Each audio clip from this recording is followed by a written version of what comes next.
Hi, and welcome to the Beyond the Falls podcast. Today I have Ali Massa with Success Mortgage Partners, here to talk to us all about home financing and the real estate market. We're going to talk about the real estate market a little bit today. Perfect. So welcome, Ali. Thank you. Thank you for having me, Sarah. Yeah. I like to start out by asking what's your connection to River Falls? I know you weren't born and raised here. Mm-hmm. So tell me what brought you to River Falls. So we moved to River Falls in the fall of 2019. At that point, our family was living in Woodbury, and we wanted to get our younger two into a smaller school district. And my husband is a small town guy at heart. I was insistent that we live in the big city. So I got pulled here through that. We're glad you did. Yes. So really glad. So we moved here in 2019, and at that point, my middle was a sophomore and my youngest was a sixth grader. So that's how we ended up here, and we've been here ever since. Yes, I love it. We're glad you're here. Thank you. You recently moved your business location to Main Street. So she's right on Main Street. So if you have any mortgage needs, you can stop in and talk to Ali. She's conveniently right there, right by Tarnation Tavern. Yep. Yeah. Yep. You can stop in and then go have a drink next door. It's great. That's right. No, I moved my business. So I changed my back-end partnership in January, moved to a different corporate partner, which is Success Mortgage Partners out of Detroit. But they allowed me to open up my own branch with our own branding. So it's the Massa Mortgage team.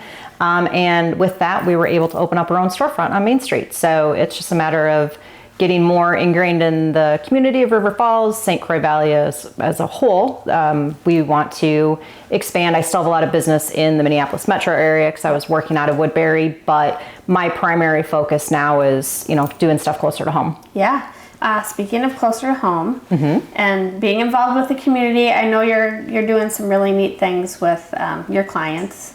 Oh yeah. So it's really cool. I would like you to tell us more about that. Yeah. So one of the things that I've seen this year are nonprofits are really down for donations. Yep. Just simply it's the economy, right? So we started in July an initiative that our goal is to give $20,000 back to the community.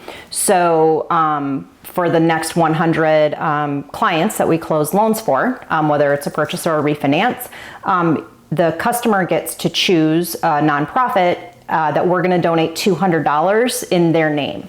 So it can, as long as it's a nonprofit, we've got 3 that we picked kind of as the primary, which is Make-A-Wish, Coco's Heart Animal Rescue, which I adore, and then the Wounded Warrior Project. We do a ton of VA. We love to support the vets.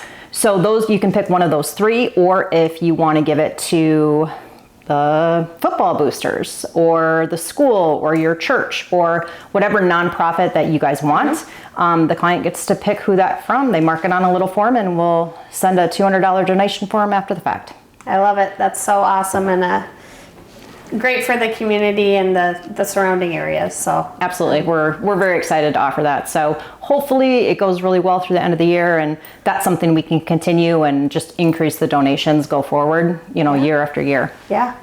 Speaking of end of the year, we're kind of into the last half of our year. It's been an interesting year with the housing market, mortgage rates, pricing, all of that. Everything. Tell me what you're thinking we're gonna see from here on out. It's kind of, what do you think we're gonna look for? Yeah, that's a great question. So everybody always asks, what are the rates? What are the rates doing? Rates have a impact on the real estate market. They're not the end all be all. There's so many other factors that go into it. I think one misconception that people see is that they hear that the Fed is decreased the mortgage or the rate or increased or whatever that is. That has an impact, but that's not a direct correlation. Yeah, it's not a direct. If the Fed drops it by a half, mortgage rates don't automatically go down by 0.5%. So the good news is we have been trending down in interest rates since end of May. It kind of started the downward trend, which is awesome. But there's so many factors that go into it. Lender costs, discount points. There's so many different factors that go into a rate. I do anticipate the trend will continue to go down. Historically, if you look back election years, they always end lower at the end of an election year than they started with. So I think we'll continue to see that trend through the end of the year, hopefully into first quarter.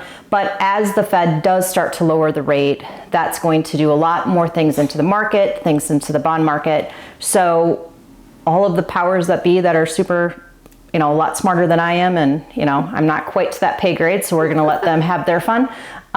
Most people are saying that we are going to trend down in 25 and 26. Okay. That being said, we deal with this all the time of rates not the end all be all as far as the real estate market goes. Yes. So as people find needs, I would say, what's the best time to buy or sell? It's what's the best time for your family. Yep. It doesn't necessarily have to be a derivative of the market rate. Yep. So, we're talking about rates. They've been up to about 8% almost this time. Last fall? Yep. October, middle of October. Yep. I think? We had some clients that closed in the 8s. Yep. And so, that makes affordability. It's tough, and it's tough right now with house prices being where they're at. Yep. What are some ways we can get around that? Is there anything you could offer, maybe say a first-time home buyer, any loan products or something to help them out with that? Yeah, it's really specific to the client. There's not like a magic wand for first-time home buyers. A lot of people kind of think there are. There are programs that are more income-based and first-time home buyer-based that can help. That doesn't necessarily always mean a lower payment. Sure. Sometimes it does. I would say the best thing that you can do is talk through all of your options, right? Most of the communities in and around River Falls, they have access to the USDA program, which is a 0% down program. It's an awesome program. Yes. It's a little bit harder to qualify for because it's a higher risk, but that offers a great interest rate, keeps the payments lower. So there's things like that. Just make sure that you are talking to professionals that don't just say, okay, yep, you're approved for a loan, you're approved. Yep. Like, what am I approved for? Give me those options, because there are different ways we can show different programs that if payment's most important to you, then we're gonna find a way for the payment to fit into your budget. If funds out of pocket are most important to you, now we're gonna go a little bit different direction. So it's really client specific as far as what they want.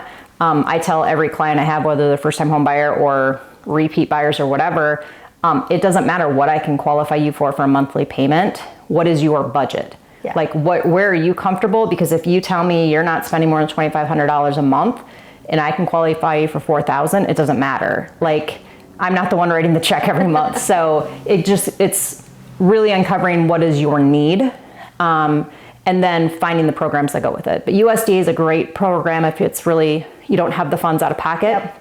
Yep. Fannie Mae and Freddie Mac both offer what's called Home Possible or Home Ready programs, which are a great program because those actually allow for a little bit cheaper mortgage insurance, as well as a little bit cheaper interest rate. So those can help bring those payments down, but you have to be under the area median income to qualify for it. Okay. So there's specifics there that aren't just I'm a first-time home buyer, so I get everything. Yes. We look for the other qualification factors to make it really tailored to what they want. Yes. Okay, you mentioned mortgage insurance. What is mortgage insurance? How do you figure out that number? Some calculus stuff out there. No, so mortgage insurance, it depends on what type of program you're looking for. So when you typically think of mortgage insurance, it's a conventional loan. If you don't have 20% down, you're gonna pay mortgage insurance, okay? There are a handful of companies out there that offer mortgage insurance.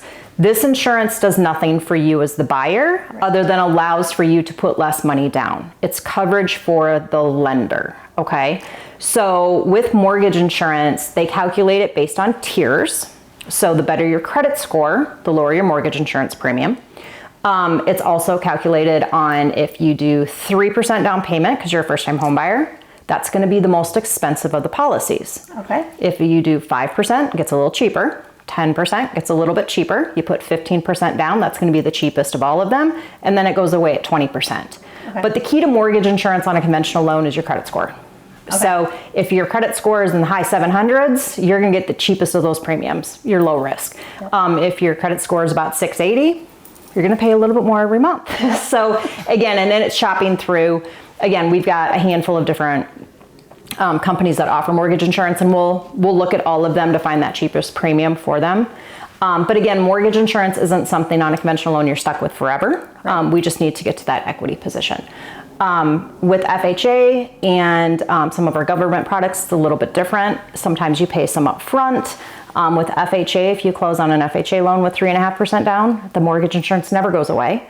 You're going to have it for the life of the loan, which is a change. It used to go. It used to go away. I was going to say, I didn't know that. I just learned that today. So that's where those types of products that we know it's not a long-term product for you, and eventually you refinance, you go into a conventional loan, you sell the home, and you move into your next opportunity. So there's ways around it, but yeah, mortgage insurance, and it's not as scary as it used to. I know a lot of people will be like, well, my parents said I have to have 20% down because mortgage insurance is way too expensive. Well, the reality is if you've got great credit, and let's say you're putting 5% down on I'm going to do some quick math here, 5% down on, let's say, a $300,000 mortgage, your mortgage insurance premium might only be $50 to $75 a month. Oh, yeah. So it's not, that's not how it used to be. I started in mortgage in the late 90s. I'm not going to date myself, but I just did. I was super young, by the way. Like, I was still in high school. Anyway, but back then, like, mortgage insurance was always hundreds of dollars a month. Yeah. It's not that scary anymore for the majority of the clients. Yep. And you did make a point too. You don't have to have 20% down to buy a house these days. So I feel like that's a conversation I feel like I frequently come across, as well as people think they need a large down payment. But there's programs out there with 0% down. So Absolutely. You're coming with little to nothing in the end. I have a client right now that's buying down in Fairmont, and super cute first-time home buyer, being relocated to Minnesota, and she found a really nice older home.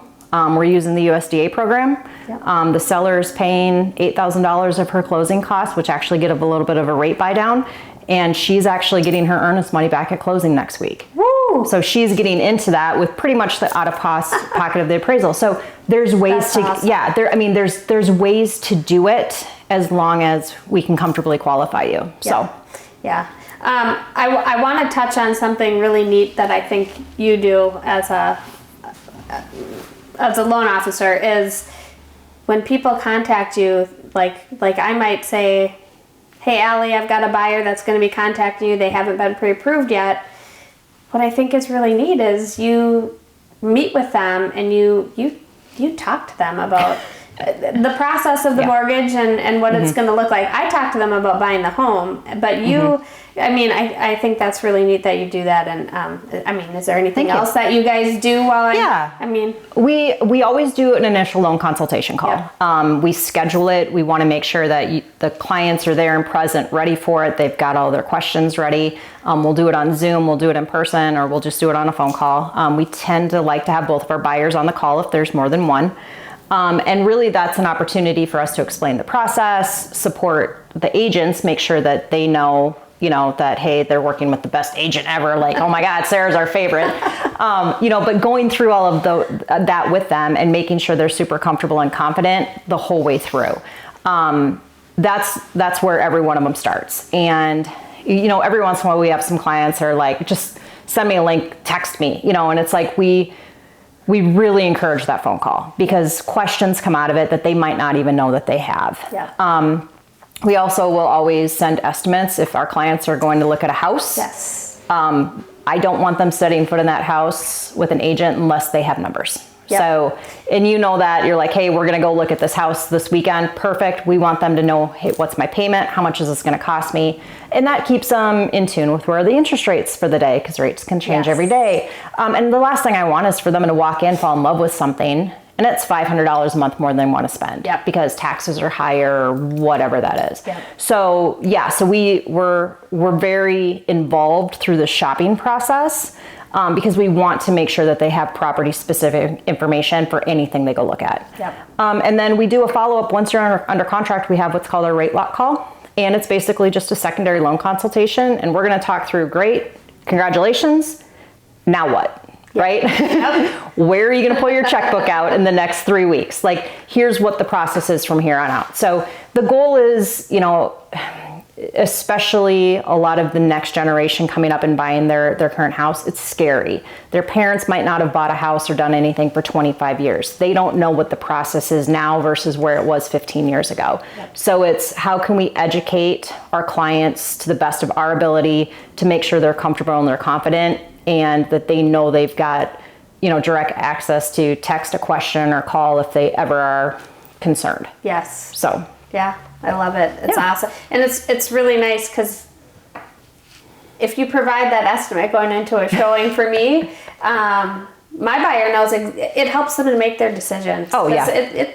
They have choices now in today's market right now. There's more than one opportunity to purchase a different home if, maybe the price is better, they like them equally, monthly payments better, it helps them to make a decision. So I think absolutely that's a really nice thing that you do.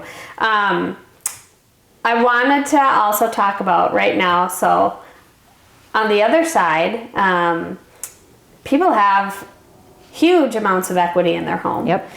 So I want you to share with us kind of some ways they can use that equity to benefit themselves. Maybe it's not always necessarily for the next move, but maybe it is. There's ways to use that. So let's. Yeah, absolutely. So right now the numbers are actually kind of staggering. I'm a stats person if you don't know that. The average household in America right now has over $220,000 worth of equity in their home. Okay. Yep. Not everybody, but on average, it's about $220,000 worth of equity. On the flip side of that, the average household in America right now has over $104,000 worth of consumer debt. Okay. Yeah. So what's consumer debt? Car loans, student loans, credit cards, lines of credit, personal loans. So the reality is there's a lot of people that maybe got into their homes in 2018 that have a huge amount of equity.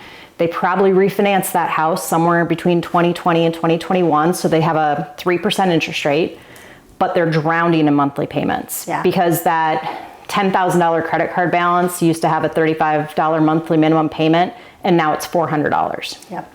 So what I've been working a lot of clients with right now is kind of restructuring of their debts. So it's hard because a lot of people, interest rates are so emotional. Yep. People are like, I can't touch my mortgage, it's at 3%. Right. Well, that's awesome, but you have 4 credit cards that you're spending 25+% on every month. Right. You've got car loans that now the average car payment right now in the States is $950 a month, which is insane. Yes. And I'm not immune to any of this. I have those vehicles in my house too. But so it's looking at, okay, here's what our monthly outlay is. Can we refinance and restructure your debt, get all of that cleaned up, and give you the ability to breathe a little bit easier? Yeah. Because 3% on your mortgage doesn't buy your groceries. Right. It looks good, it feels good. But if the rest of this is overwhelming, it might be time to look at a consolidation. So that's one thing that we've done a lot of consultations on as of late. And a lot of times that once you run the numbers, they're like, oh my gosh, you could actually save me $1,500 a month. Like, that's a game changer. Yes. So it's a lot of money every month. I mean. Yeah. And if, I have clients that are, they're embarrassed about it. And it's like, don't be embarrassed. Yeah. You have done a beautiful job and built all of this equity in your home. Yeah. And if you're going to stay there, like, let's help restructure this and get you more comfortable and give you some breathing room. Yeah. It's the reality of the economy. Yeah. So going through, if you or anybody's in that position, I always recommend at least have a conversation. Yep. Right? Take the emotion of the interest rate of that, but it's 3%. That's great, but again, it might not be helping you, and the rest of this is really hurting. Yeah. I was going to ask you, what are you looking forward to with the Wildcat football season? I am looking forward to the Wildcat football season this year. Yes, I am. Me too. Yeah. So's Chris. Yeah. Not the third person in the room. Yeah. All right. Yeah. So I honestly, one of the things I have loved about this community is how awesome the sports teams are. Yeah. And not just the sports teams, all of the teams. I mean, like to have the band and all of them get on the fire truck when they win state. I mean, that's so cool. Yes. You know what I mean? It's just little things like that River Falls is such a big community in some ways, but it's such a small town in other ways. So, and I mean, obviously we were transplants here, and like the town has embraced me and my kids for sure. And, you know, we've got such great connection here now that I feel like, you know, well, and obviously I opened the business, so that means we're not going anywhere. You're home. I am. So, but no, football, it's fall. It's football season. Yeah. It's exciting. That's our favorite time. It is. Best time of the year. We can see little Mr. Josh Jenkins with the ball this year, and we got all sorts of good kids on the team this year. So I'm super excited about that. Me too. Yeah. Is there anything else that, you know, maybe we didn't touch on that you want to share with us? No, I mean, I would say, you know, when it comes to real estate, like I said, don't get hung up on, we got to time it right. And I mean, I know you talk to your clients about that all the time. It's really what's best for you and your family at that point, you know, and that's where, you know, I take it very seriously to help take the emotion out of the numbers. Yeah. You know, I'm a numbers person and a visual person. It's like, we need to look at these factors. Like, let's take the emotion out of that. And I know you do the same thing on the real estate side, which is awesome. So if you're in a situation where you're, you know, going to have kid number 3 and you're in a 2-bedroom, 2-bath, but you don't want to leave because of the interest rate, that's where we can kind of talk through, you know, and help, again, take the emotion as much as you can. I mean, it's a house transaction. It's emotions run high. This is a huge it's your biggest purchase. Yeah. But the more we can help calm the situation down and be a reasonable sounding board, that's where I think we can make a positive impact. Yep. And I know, you know, if anybody's looking for a realtor, use Sarah. She's amazing. And I'm not just saying that because I'm on a loan consultation call. Like, we love it when we get Sarah clients. So, yes. Well, right back at you, Ali. I love sending them your way. So, thank you so much for taking time out of your day to join us and talk to us all about your world in the mortgage industry. And if you need any mortgage needs, you can stop by Ali's new office on Main Street and say hi. So absolutely. Thank you. We'll see you on the next episode of Beyond the Falls.